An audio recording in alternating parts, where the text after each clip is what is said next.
something happened that I had never expected. I was invited to a dinner party along with Nick. I had to call him to ask if the invitation was real. I had never heard of the name and didn't have a clue on why someone would want me at a fancy party. He was unsure as well. So we both agreed it might be related to work. My wardrobe was sorely lacking for a party that matched the fancy invitation. Nick assured me that just a button-down shirt and dress pants would be fine. It all was strange, but credible. The next weekend, I was somewhat dressed up and ready to go when Nick came to pick me up for the party. He was just in his usual suit and the orchestra at his hip. We doubted he would need it, but he brought it anyway. In a few minutes, we arrived at a mansion at the top of a hill thanks to a transportation charm he had received. I wondered how many different places in the world I'd been to by now without even knowing it. As Nick knocked on the large wooden doors, I looked around the yard. This place had peacocks wandering around and bushes fashioned into animals. I'd only seen stuff like that in movies and assumed it was so tacky no one did such things anymore, judging from all the expensive cars parked off to the side. We were the last ones to arrive.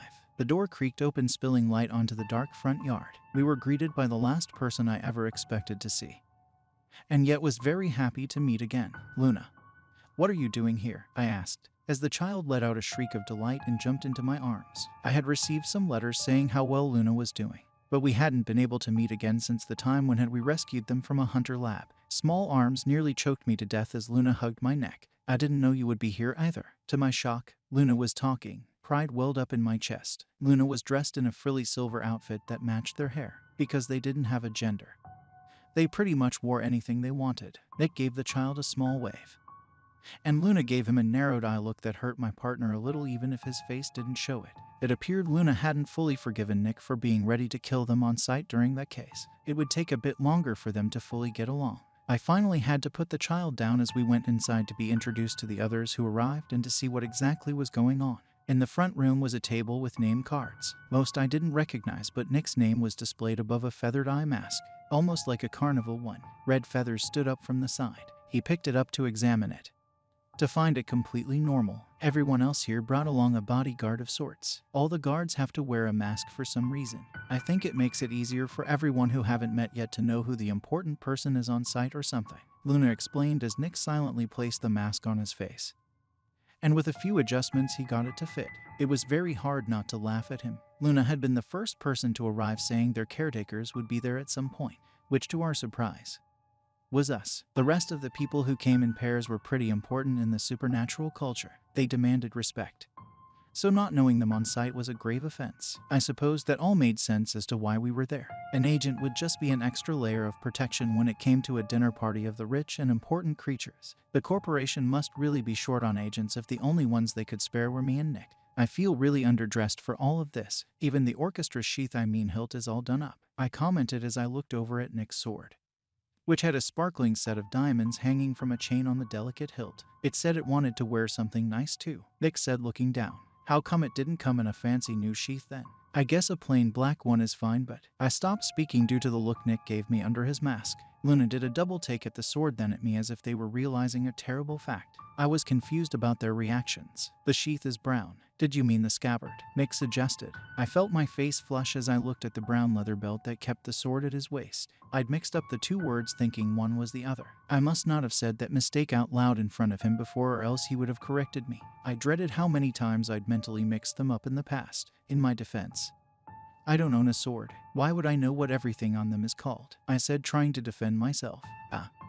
Because swords are cool, Luna replied, as if that was the most obvious fact ever. I can't believe I was being looked down on by someone who was waist height. We had spent enough time in the front room, so Luna led us to where the rest of the guests were gathered, each pair standing a little away from each other in a large sitting room. A fireplace was the main light source in the room. Being human, I would not know about any of these creatures, and they all appeared mostly human. I felt eyes on us as we arrived into the room, and no one appeared eager to talk. I felt very out of place. Luna took my hand, noticing how I was feeling.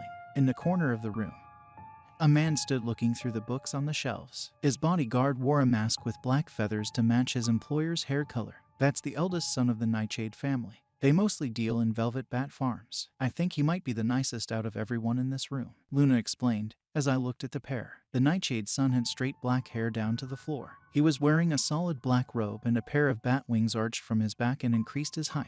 His guard appeared subdued compared to the man. He was shorter and appeared human besides having dark furred clawed hands at his sides. He didn't pay us any attention, which did make him the nicest person. The rest of them looked over with thinly veiled disgust at the only human in the room. "Oh, you must be the temporary human that has been spoken about. Is the corporation really that desperate for help nowadays?" Came a smooth voice near the back of the room. Sitting in a chair near the window was an older man dressed in such a sharp suit it could cut glass. I always assumed a well-fitted suit looked the same no matter how much you spent on it, but he proved me wrong. Rings glittered on each finger, and long golden chains dangled from his pointed ears. Aside from his deep purple eyes and those ears, he almost looked human. His guard was wearing a white feathered mask that matched his flowing white hair. Under that mask was a beautiful face that didn't match his plain white clothing.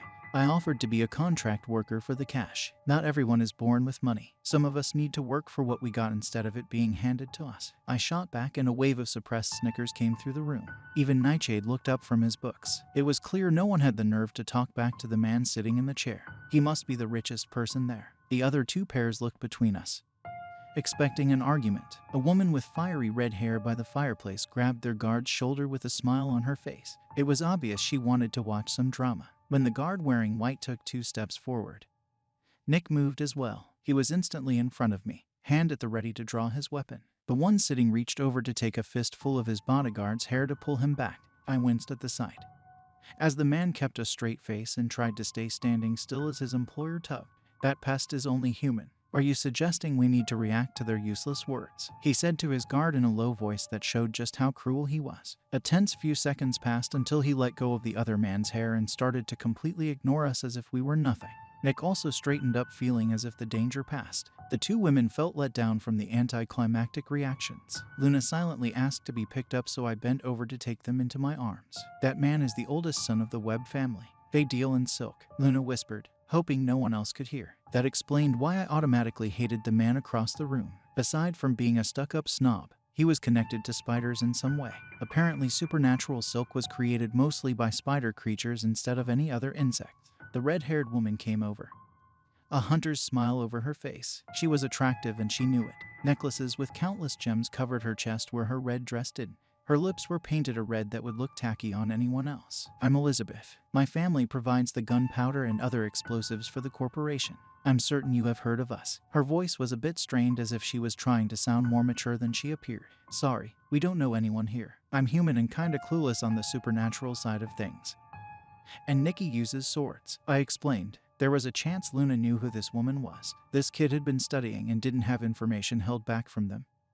Unlike myself, a lot of answers weren't for human ears. "Oh, I thought your partner could have been an agent I heard of. A real sharpshooter that used a bunch of our special-made bullets to take care of big cases. Really did a lot for us, and I was hoping to thank him if you were him. Same hair color.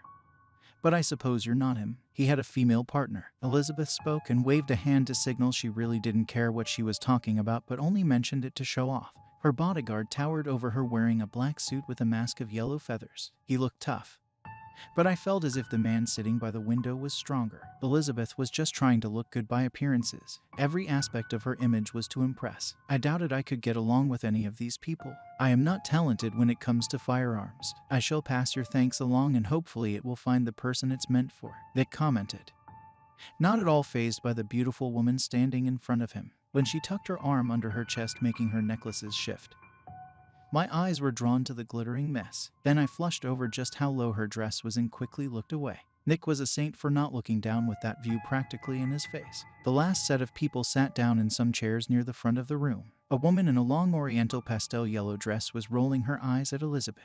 They'd been at different dinners together and she was tired of the desperate acts she put on to get attention. A horn of crystal grew from her forehead and her eyes were a solid shining light blue. "Her name is Clear. I think her family provides all the gemstones everyone is wearing," Luna whispered, as the redhead was trying to flutter her eyelashes at Nick, with no effect. Clear's guard looked similar to her. The mask of blue feathers was adjusted around his clear crystal horn. Clear was the type to watch from the sidelines. If she wasn't, she might have been getting Elizabeth going. A bell rang through the room. I wasn't aware of the fact that was the sign for dinner. Clear and her guard left the room first. Elizabeth tried to take Nick's hand, but he turned away just in time. It was hard to tell if it was on purpose. Feeling a bit offended, she left with footsteps a bit too heavy. We stepped aside for Webb and his guard, meekly following behind. Nightshade made no motion of moving. I carried Luna out of the room, following the group down a long hallway covered with heavy red carpet. Nick stayed in front of us in case Webb wanted to start something.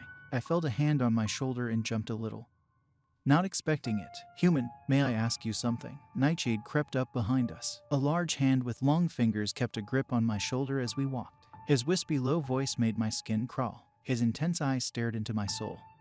But for some reason Luna wasn't startled. I nodded, letting him speak. "Do you know where I can obtain books that are pink? A few I have recovered have a pink spine. They have adults in very intimate situations. Some have supernatural creatures. I greatly enjoy them but cannot find them very often," he explained, hunched down to match my pace. I think they're called Harlequins, or published by that company. The used library store nearby my place sells bags for $2, I replied, thinking back to the discount bargain bins that pretty much gave away those books. Nightshade's eyes got even more intense. His mouth grew larger and nails grew longer. At first it was as if I said something wrong, but a small smile at the corners of his mouth came. He was very excited for that information. "Could you purchase some? I shall reimburse you for the books and for the effort." His voice got even darker with his offer. "Sure, we'll figure out a way to contact you after dinner," I said, a little hesitant on the offer. He nodded his head and let my shoulder go. As I walked, he drifted back to his bodyguard and whispered to each other loud enough for me to hear. The guard was questioning Nightshade if he was able to ask me about getting the books. A high five rang out and they excitedly giggled.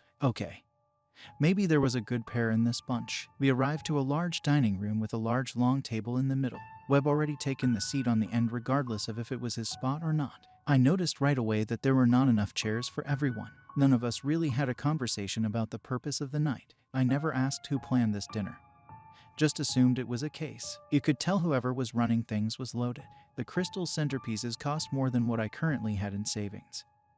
Never mind how much the plates and glasses cost. Before everyone sat down, a figure flickered to one side of the room, getting everyone's attention. "We prepared meals for your helpers in the other room. Only the ones with their names listed shall eat here." After dinner we arranged a short play to end the night. The person who suddenly appeared was a girl wearing a pristine maid's outfit. She looked strange, a little too bright for the room, and none of the candlelight reflected on her face. I glanced at her feet to see them not really connecting to the ground as she flickered away again. "It's like a hologram," Luna said, explaining why the maid didn't appear real. I then turned to Nick, not wanting him to be in a different room. My name was listed along with Luna's on a place setting on the table. Nick looked ridiculous with that mask on, and that almost made me relax a bit. "Yell if anything happens. I'll come right away. This was approved by the corporation, so I am not overly worried about being separated," he told me. As the rest of the group got seated, he was right. An uneasy feeling was still in my stomach, but this appeared to only be an awkward dinner. Nothing more than that. I didn't know how I would survive being at the table alone with a handful of very rich supernatural creatures. Luna took my hand to remind me I wasn't alone in all this. Nick was the last one to leave through the far door following the rest of the bodyguards, and I was the last one to sit down. I helped Luna get on the chair that had a pillow on it to help get them to table height.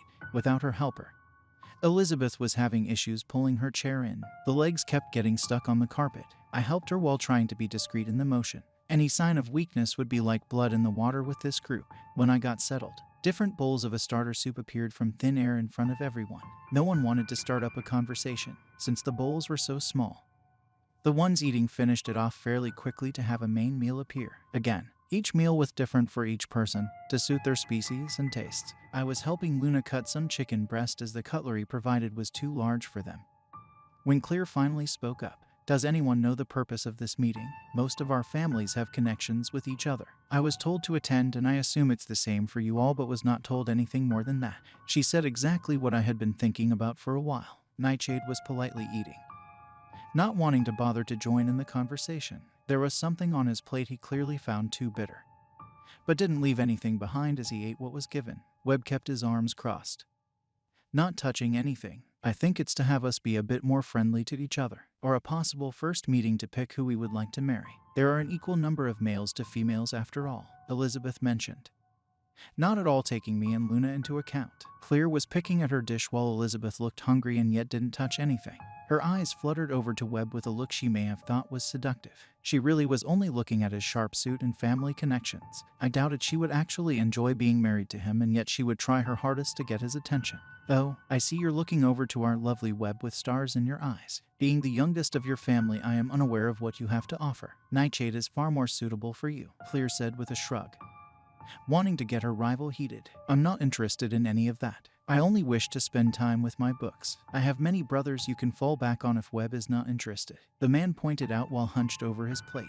And what about the agents? What is the reason for them to be here? Webb finally spoke from the front of the table. We haven't been told either, but you are all very high-profile people. Being all in one place might attract some unwanted attention. Having some agents around may as well be to provide some protection in case anyone tries to kill one of you.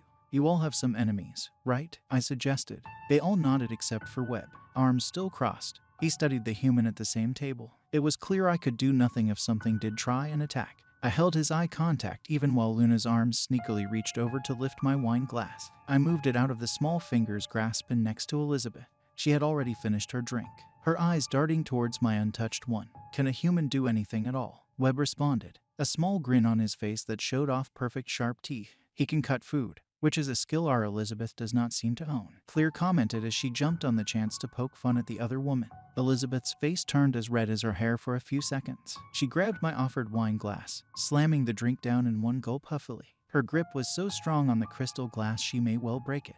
There was going to be a fight, and I was in the middle of it. Vic's name would be called soon if this came to blows. At least I can pick out my own clothing and dress myself. Elizabeth snipped back. I started to stand up to either grab Luna out of the way or to hold back one of the girls before they tore each other's throats out. The whole situation was saved by the most unexpected person. Since one person had finished their main meal, their plate switched to a dessert. Some sort of chocolate ball cracked open, distracting the two girls with the noise. Fudge poured out and he carefully tried some. I swear under his long black hair his cheeks got a little red from how happy the taste made him. The dessert is nice, Nightshade said in a calm voice, and it diffused tempers. The two girls called a truce so they could finish their dessert.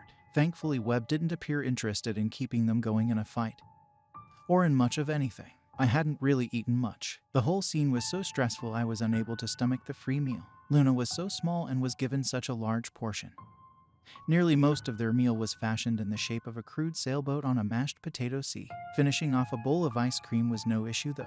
Webb silently stood up to leave the room and no one stopped him. None of us was worth his time and I was glad he left. My cheesecake topped with strawberries was going to be untouched until I noticed how everyone was eyeing it. I got in their good graces by dividing it up to the four still at the table. Supernatural creatures really were easy to buy their affection with food. I got the sense Elizabeth and Clear both saw me a little bit above a worthless human after the generous gift.